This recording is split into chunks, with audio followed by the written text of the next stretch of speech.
really small town in southern Maine. I grew up spending my summers on a tiny island in Casco Bay, sort of off the coast of Portland. So water has really been in my life most of my life. I started sailing when I was 2, and my parents would often take us up and down the coast of Maine for weeks at a time, which was just really kind of a lovely way to grow up. I grew up with a tremendous respect for the ocean and her power, and also her majesty. My dad really liked to take pictures, so he introduced me to my first 35mm camera when I was about 10 years old. And while we were taking our sailing trips up and down the coast of Maine, he sort of taught me how to use the camera, and then I started documenting my surroundings. So I think island life and the ocean is something that's really pervasive in my work, and will sort of always be there. I started coming to the island of Martha's Vineyard when I was in high school. My dad moved here for work, and so we would travel back and forth, and I would often spend summers here. And then I spent summers here during college, and when I was in college, I swore that I would never live here year-round, and I took a long trip traveling cross country by myself for about 4 months, and found myself in the standby line, and I have called Martha's Vineyard my home ever since. So I moved here year-round in January of 1997. Great, I see you got your camera there. You want to tell us about that? Sure. So I use a large format camera, which is 4x5. So I'll spin it around so you can see the back. So the negative, or in my case with my work, the positive that produces is actually 4 inches by 5 inches. So this is kind of an old school style camera that you have to put the dark cloth over your head. The image is upside down and reversed. And it has all kinds of great sort of adjustments so that I can control the geometry and also the focal plane of my imagery. So is there a reason why you use this specific camera other than something more modern? Yes, so this camera is actually still a very close version to the very first camera that I ever bought when I was in college. I worked summers on Martha's Vineyard and saved all of my money and spent it all in one lump sum and scared myself, but purchased this 4x5. So I use this camera as opposed to something more modern because I think it's designed pretty perfectly, actually. Because I'm shooting film, there's a lot more information in the images. Digital photography has come a really, really long way since sort of its early days, but it's still not the same. There are slight differences, and having a negative that is so large, when I enlarge the images even further, I can retain a ton of detail, which is basically what my work is about. So what are your favorite scenes or things that you like to photograph? So for years, I had sort of a long love affair with Lucy Vincent. I would go to Lucy Vincent Beach every spring and every fall and document the changes.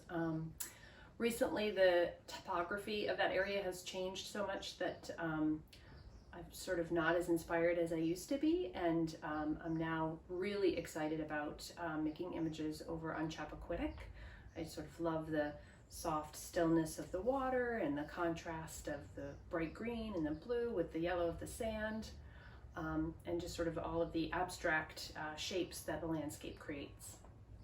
This year's show was really kind of different for me. I was trying to get away from seascapes and trying to find other inspiration here on the island, and I started falling in love with all of the old buildings and sort of rusty bits that make up the long history of this island. And so I took a particular shining to the Katama airfield and its old hangar there, and just sort of all of the great texture and light and line that sort of makes up that structure.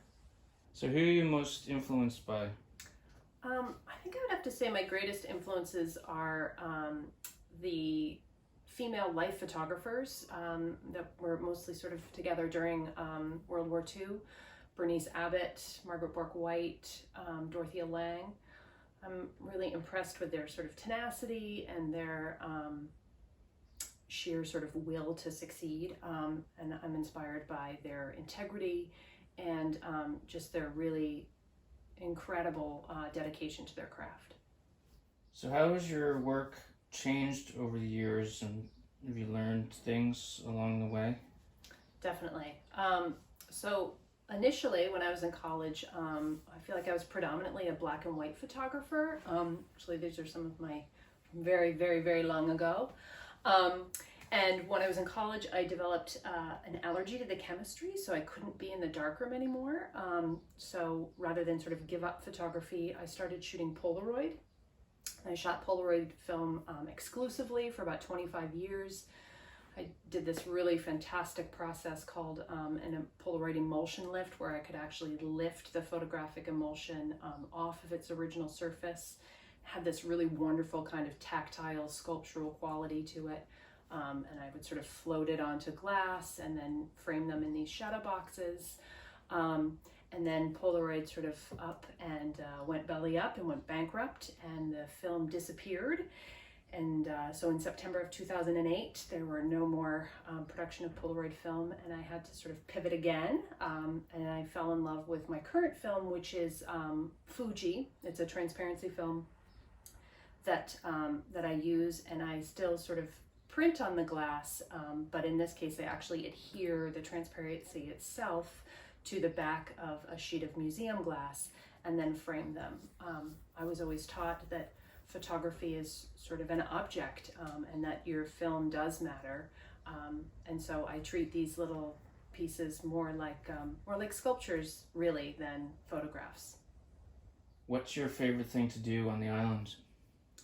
I love to go to Chappaquiddick. My husband and I have an oversand permit, and I love going out there and just forgetting about sort of all of the stress of the world and whatever, and just relaxing and beachcombing and watching the birds and swimming and enjoying this island that I call home.